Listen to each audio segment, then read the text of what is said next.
ஆனால் ஒன்றை மட்டும் கூறிக்கொள்ள ஆசைப்படுகிறேன். நான் ஒன்றை சொன்னால் இந்த உலகம் வேறொன்றை புரிந்து கொள்ளும். கா க இம் என்று எழுத்து கூட்டி சொல்ல சொன்னால் காக்கா என்று பதில் சொல்லுகிறார். உள்ளாட்சியில் வெளியாட்சி இருக்கக்கூடாது என்று சட்ட திருத்தம் கொண்டு வர வேண்டும் என்று பொதுக்குழுவில் பேசிக் கொண்டிருந்தேன். உடனே அண்ணே சட்டையை கொடுங்க, இப்பவே டெய்லரிடம் போய் திருத்தி கொண்டு வருகிறேன் என்று துடிக்கிறார்.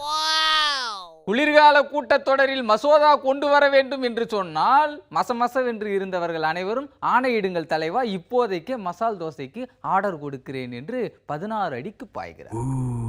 ஆக இடிதாங்கி ஒன்றை சொன்னால் ஒன்றை 10 ஆக்கி விடுகிறார்கள். சந்தியில் நின்று வாந்தி எடுத்த என் கட்சிக்காரனை சந்தியில் நின்று வதந்தியை பரப்பியதாக உள்ளே தள்ளிவிட்டார்கள். அவனை ஜாமீனில் கொண்டு வர முடிகிறதா? ஜாமீனில் எடுங்கள் என்று ஆணையிட்டால் கடலில் மட்டுமல்ல வானத்தில் கூட மீன் இல்லை என்று சொன்னாலும் சொல்லுவார்கள் என்று பயந்து உள்ளே இருப்பவன் அப்படியே இருக்கட்டும் என்று விட்டு. சரி, உள்ளே போனவனாவது கம்பியை சரியாக எண்ணி தொலைத்தானா? சிறை கம்பியை தப்பாக எண்ணியதால் இவன் சரிபட்டு வரமாட்டான் என்று சிறையில் இருந்து கழுத்தை குத்தி வெளியே அனுப்பிவிட்டார். இப்படி யானைக்கும் ஆணையாக யோசித்தால் நான் எப்படி கட்சியை வளர்த்து காய் பறிப்பது?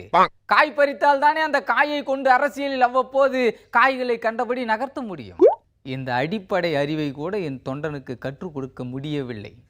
சரி, இடிதாங்கியின் கதையை விட்டு விடுங்கள். பிரசவ வலியால் ஒரு புள்ளத்தாச்சி யானை துடித்து கொண்டிருக்க அந்த யானைக்கு ஜீரண கோளாறு என்று நினைத்து இஞ்சி மிட்டாய் சாப்பிடுகிறாயா என்று கேட்டிருக்கிறார். தனக்கு துன்பம் நேர்வதை பார்த்து அந்த யானை தும்பிக்கையை தூக்கி இருந்தால் என்ன ஆகி இருக்கும்? இதையெல்லாம் வயிற்றுக்குள் இருந்து பார்த்து கொண்டிருந்த குட்டி யானை பொறுத்தது போதும் என்று பொங்கி எழுந்து வயிற்றில் இருந்து வெளிநடப்பு செய்திருக்கிறார். அது மட்டுமா, வண்டலூர் உயிரியல் பூங்காவில் இருந்து வடநாட்டுக்கு ஒரு புலியை அனுப்பியிருக்கிறார். அனுப்பியவர்கள் 10 நாளில் இந்தி கற்றுக்கொள்ளும் புத்தகத்தை கொடுத்து அனுப்பினார்களா? கானா காலியே என்று அந்த புலியிடம் போய் கேட்டதற்கு எனக்கு கானா பாட்டு தெரியாது என்று சொல்லி இருக்கிறது. என்னஜி புலிஜியை எல்கேஜிக்கு அனுப்பி இந்தி படிக்க வைக்கலையா என்று இடிதாங்கியிடம் குறைபட்டு கொள்ளுகிறார். அந்த புலிக்கு புறநானூறு மட்டும்தான் தெரியும் என்று சொன்ன பிறகுதான் சும்மா இருந்தார். ஆக மெய்ப்பொருள் கண்டு செயலாற்றினால் தான் எண்ணியது எண்ணியபடி நடக்கும், இல்லை என்றால் எல்லாம் ஏடாகுடமாகத்தான் நடக்கும் என்று உங்கள் எல்லோரையும் எச்சரித்து விடைபெறுகிறேன். நன்றி, வணக்கம்.